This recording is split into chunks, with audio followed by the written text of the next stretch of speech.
طلع البدر علينا من ثنيات بگڑے ہوئے ہوں گے. اللہ اکبر. کلا اذا بلغت التراکی. یہ تو قیامت کا منظر ہے نا، قیامت سے قبل بھی ایک منظر ہے. اللہ اس منظر کو بھی بیان کرے. کلا اذا بلغت التراکی. ہاں جب جان گلے کو پہنچ جائے گی. اے انسان تیرے اوپر وہ گھڑی بھی آنے والی ہے، وہ وقت بھی آنے والا ہے جب سانس اس ہنسلی میں اٹک جائے گا، جب سینے سے بھی سانس اوپر چلی گئی. اب ڈاکٹر بھی لا علاج قرار دے رہے ہیں کہ اب علاج نہیں رہا ہے، جان بس اب نکلنا چاہ رہی ہے. اور کہا جائے گا کوئی جھاڑ پھونک والا بلاؤ. اب ڈاکٹروں نے تو جواب دے دیا. اب سانس اٹک گئی گلے میں، چند لمحوں کی مہمان ہے. اب ڈاکٹروں نے کہا اب ہماری جانب سے لا علاج ہو گیا، اب لے جاؤ اس کو گھر یا وینٹیلیٹر پہ ڈال دیتے ہیں اس کو. بس اب ہماری جانب سے کوئی اس کا علاج نہیں ہے. اب گھر والے روتے ہیں، کہتے ہیں کوئی جھاڑ پھونک والا لاؤ، کوئی دم والا لاؤ، شاید وہ کوئی دم کرے تو اس کی جان میں جان آ جائے. ڈاکٹروں نے تو لا علاج قرار دے دیا. وَظَنَّ عَنَّهُ الْفِرَاقُ. اللہ فرماتا ہے یہ تو جھاڑ پھونک والے کو ڈھونڈ رہے ہیں، لیکن جس کی سانس یہاں اٹکی ہے وہ سمجھ گیا ہے اب موت آ گئی ہے. اس کو یقین ہو گیا ہے کہ اب موت کے لمحے آ گئے ہیں، اب میں بچ نہیں پاؤں گا. اب آنکھیں تاڑے لگی ہوئی ہیں. وَالْتَفَّتِ السَّاقُ بِالسَّاقِ. پنڈلی پہ پنڈلی چڑھ رہی ہے.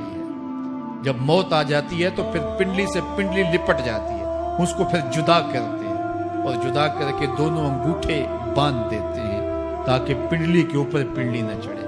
اللہ وہ منظر بیان کرتا ہے صاحب یہ وقت آنے والا ہے جب دونوں انگوٹھے باندھ دیے جائیں گے، جب ناک میں روئی ٹھونس دی جائے گی، جب چٹے لباس میں کفن دیا جائے گا، جب غسال کے سامنے بے بس پڑے ہوں گے، وہ چاہے یہ بازو اٹھائے چاہے یہ بازو اٹھائے، گرم پانی ڈالے یا سرد پانی ڈالے، جب بس پڑے ہوئے ہوں گے جو ہے وہ غسل دینے والوں کے، اور ناک میں روئی ہوگی اور دونوں انگوٹھے آپس میں بندھے ہوں گے.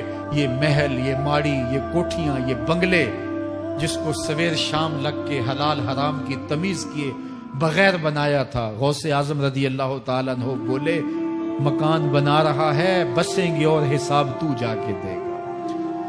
اور یہ تو ایک رات بھی تجھے اس گھر کے اندر نہیں رکھیں گے کہ چلو ایک رات مہمان رکھ لیں. کہتے ہیں نہیں مہمانوں نے بھی جانا ہے تو جلدی کرو، اس کو سپرد کراؤ. وہ تو تیرا لباس بھی پھاڑ کے اتاریں گے، خود غسل دینے کے لیے تیار بھی نہیں ہے. تجھ سے خوف آنے لگا ہے، جاندی واری ڈرونا بنے ہوتے، ہاتھ نہ لاندے ڈر دے، جنہ لئی تو پاپ کمائے اج کتھے نہیں تیرے کر دے. آج تو وہ تیرے ساتھ تجھے غسل دینے کے لیے آمادہ نہیں ہے. وَالْتَفَّتِ السَّاقُ بِالسَّاقِ. جب پنڈلی پہ پنڈلی چڑھنے لگ جائے گی. إِلَىٰ رَبِّكَ يَوْمَئِذٍ الْمَسَاقُ. اس دن تیرے رب کی طرف ہی لوٹ کے جانا ہے. فَلَا صَدَّقَ وَلَا صَلَّىٰ. اس نے نہ تو سچ مانا اور نہ نماز پڑھی. وَلَٰكِنْ كَذَّبَ وَتَوَلَّىٰ. ہاں جھٹلایا اور منہ پھیر کے چل پڑا.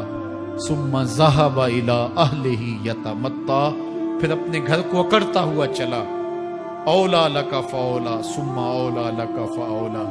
تیری خرابی آ پہنچی، ہاں تیری خرابی آ پہنچی. ایحسب الانسان ان یترک سدی. انسان دنیا میں یہ گمان کرتا ہے اس کو سدا چھوڑ دیا جائے گا. سدا عربی میں ایسے اونٹ کو کہتے ہیں جس کی مہار کسی کے ہاتھ میں نہ ہو. شترے بے مہار، جہاں مرضی جس گھاٹ سے چاہے پانی پیے، جہاں سے مرضی چارہ لے، تو شترے بے مہار کو کہتے ہیں سدا. تو یہ انسان بھی گمان کرتا ہے کہ میں بھی سدا ہوں، مجھے کوئی کیوں پوچھے، میرے جذبات پہ کوئی کیوں قدغن لگائے، مجھے کیوں روکے کوئی.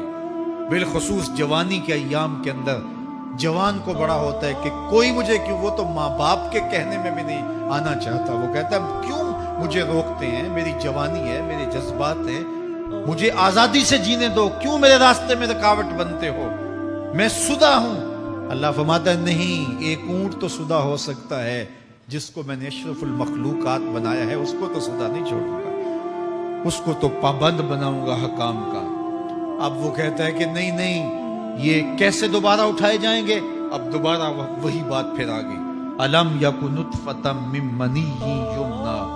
اللہ فرماتا ہے ایک بوند تھی نا، پانی کا ایک قطرہ تھا جو رحم مادر میں رکھا گیا، ثم کان علقہ، پھر وہ پانی کا قطرہ لوتھڑا بنا، فخلق فسوی، پھر اللہ نے اسے پیدا فرمایا اور پھر ٹھیک ہموار کیا، فجعل منہ الزوجین الذکر والانثی، پھر اس سے وہ جوڑ بنائے، کوئی مرد بنایا کوئی عورت بنائی۔ کہا اب غور کر، اب تیری آنکھیں دیکھتی ہیں، بجلیاں چمکتی ہیں، تیری زبان کا طوطی بولتا ہے، لوگ اشش کرتے ہیں تیری گفتگو پہ، تیری گفتار پہ صدقے جاتے ہیں، تیرے لہجے کے جمال کو دیکھتے ہیں، تیرے سینے کا زور، تیرے پنجوں کی طاقت، تیری دماغ کی تیزیاں اور تیری سوچوں کے اجالے، تیری زوردار ٹانگیں، تیرے کڑیل بازو اور تیری چوڑی چھاتی اور تیرے گلاب کی پتیوں جیسے ہونٹ۔ اے انسان، یہ سب کچھ کہاں تراشا گیا؟ ماں کے رحم میں، اس تاریکی میں جو 3 پردوں میں تھی۔ تیرا سر تیرے گھٹنوں میں تھا اور تیرے رب نے وہاں تیرے اندر نسوانیت یا رجولیت کی صلاحیتیں پیدا کی، تیری آنکھوں میں چمک پیدا کی، تیرے کانوں میں نغمے بکھیرے، تیری زبان کے پٹھوں پہ قوت ذائقہ رکھی، تجھے بولنے کی صلاحیت دی، تیرے پنجوں میں زور رکھا۔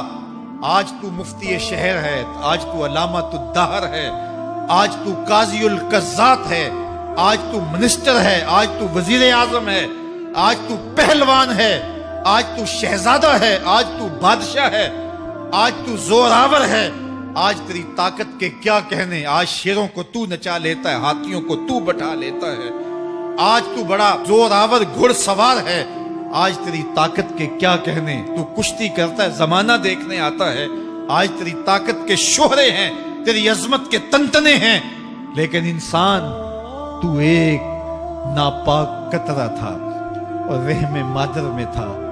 تیرے اندر یہ رنگ کس نے بھرے؟ تیرے کانوں میں نغمے کس نے رکھے؟ تجھے دماغ کی قوتیں کس نے دی؟ زبان کو بولنا کس نے سکھایا؟ آنکھوں میں توانائیاں کس نے رکھی؟ تیری زبان کا طوطی بولتا ہے، یہ سلیقے کس نے دیے؟ پھر اللہ فرمایا، کتنا زوردار بیان ہے، الیس ذالک بقادر علی ان یحیی الموتى، جو ماں کے پیٹ میں ایک نطفے کو ایک خوبصورت انسان بنا سکتا ہے، ہڈیوں کو جوڑ کے دوبارہ انسان نہیں بنا سکتا؟ کیا وہ دوبارہ تجھے کھڑا نہیں کر سکتا اپنے سامنے پیش ہونے کے لیے، جس کے حکموں کو تو نے توڑا ہے، جس کے فرامین کا تو نے مذاق اڑایا ہے؟ کیا وہ اتنا ہی بے بس ہے کہ اپنے حضور تجھے جو ہے وہ کھڑا ہی نہیں کر سکتا ہے؟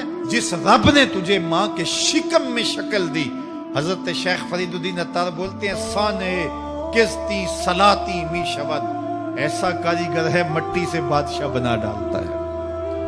اس نے مٹی سے دارا و سکندر بنائے، اس نے مٹی سے جو ہے وہ رستم و سہراب بنائے، اس نے مٹی سے کیا کیا بنا دیا، جو مٹی سے بادشاہ بنا سکتا ہے، جو نطفہ رحم مادر سے جو ہے وہ شکل اور صورت اور رنگ اور جمال بنا دیتا ہے۔ تیری صورت نکھرتی ہے، تیرے ہونٹ گلابی ہیں اور تیری نرگسی آنکھیں ہیں، تیرے ریشمی بال ہیں اور تیری خوبصورت رنگت ہے، تو چال چلتا ہے تو لگتا ہے قیامت چل رہی ہے، تیرا قد رانا جو ہے وہ صنوبر کو شرماتا ہے، تیری گفتار کے تنتنے ہیں۔ جس نے اتنی خوبصورت شکل ماں کے رحم میں بنائی، کیا وہ ہڈیوں کو جوڑ کے دوبارہ انسان نہیں بنا سکتا؟ وہ دوبارہ انسان بنائے گا اور پھر تجھے اپنے حضور کھڑا کرے گا۔ اور ایک حدیث میں آتا ہے، اللہ بندے کو اپنے حضور کھڑا کرنے کے بعد اپنے سامنے سے ہٹنے نہیں دے گا جب تک 5 سوال نہیں پوچھ لے گا۔ ان عمرہ ہی فیما افنا ہو، اس کی عمر کے بارے میں پوچھے گا، کہاں ضائع کی؟ میں نے تجھے زندگی دی، 60 سال 70 سال 40 سال 50 سال، اس زندگی کو کہاں گزار کے آیا ہے؟ ان شبابہ فیما ابلا ہو، اس کی جوانی کے بارے میں پوچھا جائے گا، جوانی کہاں گزار کے آیا ہے؟ مجنوں تو نہیں بنا رہا، خواہشات کا اسیر تو نہیں ہو گیا، دیوانوں کی طرح زندگی تو نہیں گزار کے آ گیا. تیری جوانی کسی چوک میں تو نہیں گزری, تیری جوانی آوارگی میں تو نہیں گزری, ساری ساری رات سوشل میڈیا کے اوپر گندگی اور غلاستیں تو نہیں دیکھتا رہا. تیری زندگی گزری کہاں ہے, تیری جوانی گزری کہاں ہے؟ اگر کوئی جواب نہ ہوا تو پھر کیا جواب دے گا؟ اور وہ کتنا خوش نصیب ہوگا جو کہے گا مالک میری جوانی سجدوں میں گزری, میری جوانی قیام میں گزری, میری جوانی رکوع میں گزری. میرے حضور فرماتے ہیں سبعۃ یظلھم اللہ فی ظلہ یوم لا ظل الا ظلہ. 7 اشخاص ایسے ہیں قیامت کے دن جب کوئی سایہ نہیں ہوگا, اللہ ان 7 کو اپنے عرش کا سایہ دے گا. ان میں سے دوسرا شخص میرے حضور نے بیان فرمایا وشاب نشأ فی عبادت اللہ, وہ جوان جس کی جوانی اللہ کی عبادت میں گزری. جوانوں اپنی زندگی کو مالک کی دہلیز پہ لے آؤ. جوانی وہی ہے جو مالک کی چوکھٹ پہ گزرے. اپنے دل کا تعلق جوڑو, عشق کرنا ہے تو پھر آمنہ کے لال سے کرو, محبت کا رشتہ ان سے جوڑو, تعلق کا ربط ان سے قائم کرو, جوانی کو دین کی راہ پہ ڈالو. اللہ اکبر. سنو میرے حضور کا فرمان انا حبیب اللہ, میں اللہ کا حبیب ہوں. پھر فرمایا الشاب التائب حبیب اللہ, جو جوان جوانی میں توبہ کرے وہ بھی اللہ کا حبیب ہے. آؤ اللہ کے حبیب بن جاؤ, اللہ کے حبیب بن جاؤ, اللہ کے حبیب بن جاؤ, اللہ کے محبوب بن جاؤ. لیلۃ القدر کی گھڑیاں ہیں, رات کا پچھلا پہر ہے.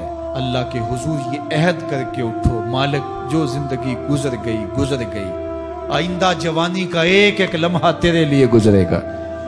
جیوں گا تو تیرے لیے, مروں گا تو تیرے لیے. میری ایک ایک سانس تیرے نام وقف ہوئی, میری زندگی کی ایک ایک ساتھ تیرے نام وقف ہوئی. میں اپنا سب کچھ تیرے لیے پیش کرتا ہوں. میری زندگی کا مالک بھی تو ہے, میری موت و حیات کا خالق اور مالک بھی تو ہے. یہ زندگی تو نے دی, تیری امانت ہے, تیرے حضور پیش کرتا ہوں. اور لیلۃ القدر کی گھڑیوں میں اس عزم کے ساتھ گھروں کو لوٹو کہ اللہ میری زندگی کا ایک ایک لمحہ تیرے نام ہوا, آنے والے موسم تیرے نام ہوئے, میری جوانی تیرے نام ہوئی, میرے آنسو تیرے نام ہوئے, میری پیشانی تیرے نام ہوئی, میرے دل کی دھڑکن تیرے نام ہوئی, میری صلاحیتیں تیرے نام ہوئی. میری زبان بولے گی تو تیری تسبیح بولے گی, تیرے ذکر کے ترانے پڑے گی. میرے کان سنیں گے تو قرآن کے نغمے سنیں گے, میری آنکھیں دیکھیں گی تو مالک تیری قدرت کی نشانیاں دیکھیں گی, تیرے رسول کا روضہ دیکھیں گی, تیرا کعبہ دیکھیں گی. مالک میری زبان سچائی کے نور سے مالا مال ہوگی اور میں ساری زندگی تیرے نام کرتا ہوں. اور جب آپ اپنی ساری زندگی اللہ کے نام کر دیں گے تو پھر وہ پوری کائنات تمہارے نام کر دے گا. کی محمد سے وفا تو نے تو ہم تیرے ہیں, یہ جہاں چیز ہے کیا لوح و قلم تیرے ہیں.